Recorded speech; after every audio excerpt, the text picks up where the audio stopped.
Assalamualaikum warahmatullahi wabarakatuh. Perkenalkan, nama saya Zahra Aulia. Di sini saya akan menjelaskan mengenai bisnis plan saya, yakni Vegisius, dengan moto sehat, enak, dan nikmat. Baik, yang pertama adalah tentang produk saya. Jadi produk saya ini bermerek Vegisius, yang dimana veggie berasal dari vegetable, yakni sayur, dan sius berasal dari delicious, yakni lezat, sehingga mencerminkan semangat untuk menghadirkan cemilan sehat yang enak dan dinikmati oleh siapa saja. Proses pengolahan pun dilakukan dengan teknik yang menjaga kerenyahan tanpa mengorbankan rasa dan kualitas, sehingga setiap gigitan memberi sensasi renyah alami khas sayur dan buah. Selanjutnya yakni latar belakang. Dalam beberapa tahun terakhir, kesadaran masyarakat terhadap pentingnya menjaga pola hidup sehat semakin meningkat.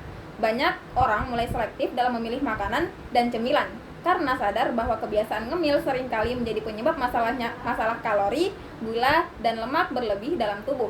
Sehingga di sisi lain, kebutuhan akan makanan ringan yang praktis dan mudah dikonsumsi tetap tinggi. Itu di sisi lain. Dengan demikian, semakin berkembangnya tren gaya hidup sehat, Vegisius tidak hanya ingin menjadi sekedar pilihan snack, tetapi juga bagian dari gerakan untuk menjaga kesadaran masyarakat dan mengubah cara pandang terhadap sayur dan buah. Selanjutnya yakni visi dan misi. Visi dari Vegisius yakni adalah menjadi brand cemilan sehat berbasis sayur dan buah yang inovatif, terpercaya dan digemari oleh masyarakat, serta mampu mendorong gaya hidup sehat yang praktis dan menyenangkan. Selanjutnya yakni misi. Yang pertama, menghadirkan produk keripik sayur dan buah dengan cita rasa lezat serta kualitas gizi yang terjaga. Yang kedua, melakukan inovasi yang berkelanjutan dalam proses dan pengolahan untuk menciptakan cemilan yang sehat, aman, dan sesuai dengan kebutuhan masyarakat. Yang ketiga, mengedukasi masyarakat tentang pentingnya mengonsumsi sayur dan buah melalui produk cemilan yang praktis dan modern. Yang keempat, mendukung petani lokal dengan menggunakan bahan baku segar yang berasal dari hasil panen yang berkualitas. Dan yang terakhir, membangun citra sebagai brand cemilan yang sehat dan ramah lingkungan dengan memperhatikan proses dan produksi hingga pengemasan. Yang selanjutnya yakni adalah analisis SWOT. Yang pertama adalah kekuatan. Vegisius memiliki keunggulan sebagai produk cemilan sehat berbahan dasar sayur dan buah yang menawarkan nilai gizi lebih tinggi dibanding keripik biasa. Proses pengolahan yang menjaga kerenyahan sekaligus rasa alami menjadi daya tarik sendiri. Ditambah dengan nama brand yang unik dan mudah diingat, produk ini juga selaras dengan gaya hidup sehat yang semakin digemari oleh masyarakat. Yang kedua yakni kelemahan. Sebagai produk berbasis sayur dan buah, tantangan utama ada pada masa simpan yang relatif lebih singkat serta biaya produksi yang lebih tinggi dibanding cemilan konvensional. Vegisius juga perlu menjaga konsistensi rasa, tekstur, dan kualitas di setiap batch produksi agar kepercayaan konsumen tetap terjaga. Yang ketiga yakni peluang. Dengan meningkatnya kesadaran masyarakat akan pola makan hidup sehat, membuat pasar yang luas bagi Vegisius. Tren konsumsi makanan alami, organik, dan praktis menjadikan produk ini relevan untuk berbagai kalangan, mulai dari anak-anak hingga orang dewasa. Peluang ekspansi juga besar, baik ke pasar domestik melalui toko retail modern dan marketplace, maupun pasar internasional sebagai cemilan khas Indonesia. Dan yang terakhir adalah ancaman. Persaingan di industri makanan ringan semakin ketat dengan banyaknya produk baru yang mengusung konsep sehat dan alami. Selain itu, fluktuasi harga bahan baku, sayur dan buah, risiko produk cepat melempem, serta tantangan untuk menjaga shelf life bisa menjadi ancaman yang perlu diantisipasi. Perubahan tren konsumsi yang juga cepat juga menuntut inovasi berkelanjutan agar makanan tetap diminati. Selanjutnya yakni analisis pasar. Produk yang kami hasilkan ini ada 4. Yang pertama keripik buah sayur, yang kedua keripik pisang coklat, yang ketiga keripik pisang balado, ubi balado, dan yang keempat adalah bayam Kentucky. Dengan jenis usaha snack buah dan sayur yang diolah menjadi keripik dengan bahan dasar 100% buah dan sayur asli. Dan yang selanjutnya adalah strategi pemasaran. Promosi, kami melalui pemasaran melalui promosi media TikTok, Instagram, dan Facebook, dan melakukan penjualan berbasis e-commerce, marketplace seperti Shopee, Tokopedia hingga supermarket.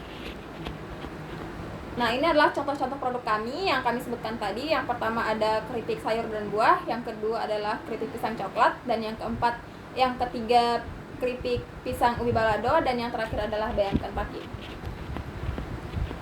Selanjutnya yakni kualitas SDM yang diperlukan. pemilik usaha menjadi manajer, dan kami membutuhkan 5-8 karyawan bagian produksi dan pemasaran dengan kriteria berumur 18-40 tahun, disiplin, bertanggung jawab, memiliki kemampuan komunikasi yang baik, berpakaian yang rapi, dan memiliki pengalaman di dapur. Selanjutnya, gambaran kompetensi sumber daya manusia yang kami butuhkan dengan tingkat pendidikan tidak lulus SD 0, SMP 2, SMA 5, dan sarjana 1. Selanjutnya, gambaran kebutuhan sumber daya manusia dengan penempatan produksi 5, pemasaran 2, dan administrasi 1. Selanjutnya, yakni analisis kebutuhan dan pengembangan SDM. Yang pertama ada gambaran kompetensi sumber daya manusia dengan jabatan produksi dengan tingkat pendidikan SMP 2, SMA 3, dengan pengalaman minimal 1 tahun di dapur, dengan keterampilan khusus memiliki keterampilan memotong sayur dan buah, memasak, teliti, dan cepat berkomunikasi dengan baik. Selanjutnya yakni dengan jabatan pemasaran dengan tingkat pendidikan SMA dengan jumlah 2 orang, dengan pengalaman memiliki keterampilan dalam editing, dengan keterampilan khusus memiliki kreativitas yang tinggi, ketelitian, kerapian, dan dapat berkomunikasi dengan baik. Selanjutnya yakni dengan jabatan administrasi dengan tingkat pendidikan sarjana dengan jumlah 1 orang, dengan pengalaman fresh graduate, dengan keterampilan khusus, bertanggung jawab, dapat dipercaya, teliti, dan sebelumnya berkuliah di bidang ekonomi dan bisnis. Selanjutnya yakni rencana kebutuhan pengembangan SDM dengan jabatan bagian produksi, kebutuhan 5, tenaga yang tersedia 5, dan tenaga yang harus direkrut adalah 5. Bagian pemasaran dengan kebutuhan 2, tenaga yang tersedia 3, tenaga yang harus direkrut 2. Bagian administrasi, kebutuhan 1, tenaga yang tersedia 3, dan tenaga yang harus direkrut 1. Selanjutnya yakni rencana pengembangan usaha. Yang pertama adalah strategi pemasaran. Segmen pasar kami menargetkan konsumen yang peduli pada gaya hidup sehat dan yang sedang berusaha memulai gaya hidup sehat. Selanjutnya branding, menguatkan citra brand sebagai cemilan yang sehat, enak, dan nikmat sesuai dengan moto kami. Selanjutnya promosi, kami melakukan promosi di Instagram, TikTok, Facebook, Marketplace seperti Shopee, Tokopedia, hingga supermarket. Dan yang terakhir adalah distribusi dengan melakukan penjualan online dan menaruh barang di supermarket. Selanjutnya yakni adalah strategi produksi. Yang pertama yakni bahan baku, yang dimana kami menjalankan kerjasama dengan petani lokal untuk mendapatkan sayur dan buah yang segar. Selanjutnya yakni proses produksi, menggunakan teknik pengolahan yang mempertahankan nutrisi dengan cara vacuum frying atau oven baking, dengan menjaga standar kebersihan dan higienitas produksi, seperti memberikan sertifikat halal. Dan yang ketiga adalah pengembangan produk, memulai dengan varian rasa original, coklat balado, dan varian kemasan yang terdiri adalah mini pack dan family pack. Selanjutnya strategi organisasi. Struktur organisasi kami di mana owner sebagai manajer, dilanjut oleh divisi produksi, divisi pemasaran, dan divisi keuangan. Selanjutnya sumber daya manusia di mana tim produksi yang memiliki pengalaman di dapur, tim pemasaran yang memiliki kemampuan editing dan berbicara, dan bagian administrasi lulusan S1 di bidang ekonomi. Selanjutnya yakni pengembangan sumber daya manusia dengan melakukan pelatihan tentang food safety, digital marketing, dan pengolahan keuangan. Strategi keuangan kami yakni yang pertama sumber modal yang dimulai dari modal pribadi dan pinjaman UMKM, dan proyeksi pendapatan dengan target penjualan awal 500 hingga 1000 pack per bulan. Yang ketiga adalah pengelolaan keuangan, pencatatan arus kas harian menggunakan aplikasi keuangan sederhana dengan alokasi keuangan untuk 50% operasional dan gaji karyawan, 20% pemasaran dan promosi, 20% untuk pengembangan produk dan mesin baru, dan 10% untuk tabungan cadangan. Selanjutnya yakni analisis keuangan dengan modal awal.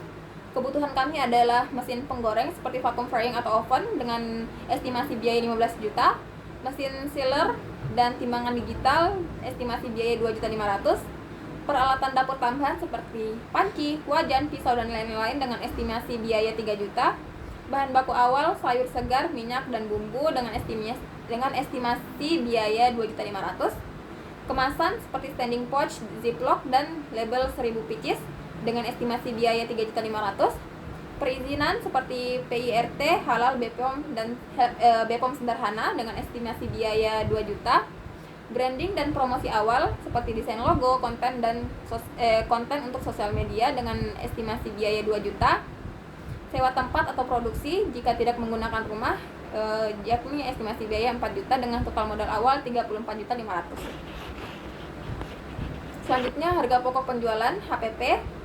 1 kg sayur dan buah bisa jadi kurang lebih 10 pack keripik 50 gram. Selanjutnya biaya bahan baku per pack itu kurang lebih 4.000. Biaya kemasan per pack itu kurang lebih 2.000. Biaya tenaga kerja atau overhead per pack itu 1.500. Dengan total HPP per pack itu perkiraan adalah 7.500. Harga jual eceran yang kami berikan adalah 15.000 per pack untuk ukuran 50 gram. Dengan harga grosir 10 pack itu 13.000 per pack. Dengan keuntungan kotor per pack adalah 7.500. Selanjutnya adalah proyeksi, produksi, dan pendapatan bulanan. Dengan omset 1.000 pack dikali 15.000 sama dengan adalah 15 juta. Dengan HPP 1.000 dikali 7.500 sama dengan 7.500.000. Dengan laba kotor 7.500.000 per bulan, laba bersih per bulan. Setelah biaya promosi, listrik, gaji kecil adalah 4.500.000. Dengan perkiraan balik modal, itu modal awal dibagi sama laba bersih per bulan itu adalah 34.500.000 dibagi 4.500.000 sama dengan 7,66 per bulan atau sama dengan 8 bulan. Selanjutnya adalah dampak dan resiko usaha. Yang pertama adalah dampak ekonomi, yakni membuka lapangan kerja baru bagi tenaga produksi pemasaran dan distribusi.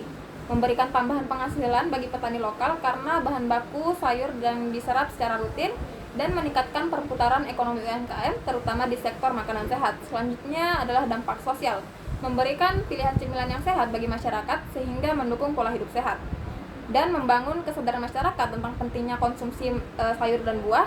Dan yang terakhir menjadi inspirasi bagi UMKM lain untuk mengembangkan produksi yang lebih berfokus pada bahan lokal.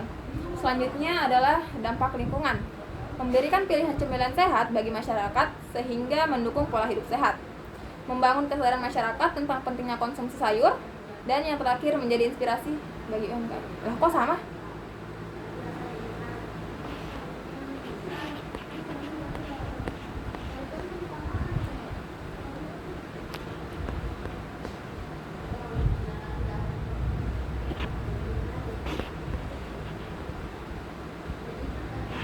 Selanjutnya resiko. Yang pertama adalah resiko produksi, yakni fluktuasi harga bahan baku sayuran karena faktor cuaca dan musim. Kualitas bahan baku tidak stabil yang bisa mempengaruhi rasa dan tekstur produk. Selanjutnya kerusakan mesin produksi seperti fryer dan sealer yang bisa menghambat distribusi. Yang kedua yakni resiko pemasaran, persaingan dengan produk cemilan sehat lain yang sudah lebih dikenal. Yang kedua yakni kesulitan membangun brand awareness jika promosi kurang maksimal. Yang ketiga adalah perubahan tren makanan yang bisa mempengaruhi minat konsumen. Yang ketiga adalah resiko keuangan, arus kas tidak stabil di awal usaha karena biaya promosi cukup besar. Yang kedua ada potensi keterlambatan bagi modal jika penjualan tidak sesuai target. Dan yang terakhir adalah ketergantungan pada penjualan online yang sensitif terhadap biaya ongkir. Selanjutnya adalah resiko regulasi dan legalitas. Jika tidak segera mengurus izin PIRT atau halal atau BPOM, produksi bisa sulit masuk ke pasar modern atau supermarket. Yang terakhir adanya perubahan regulasi makanan olahan yang bisa menambah biaya tambahan. Baik, itu tadi adalah pemaparan analisis dari bisnis plan saya yang berjudul Vegicious. Kurang dan lebihnya mohon dimaafkan. Baik, sekian dari saya. Assalamualaikum warahmatullahi wabarakatuh.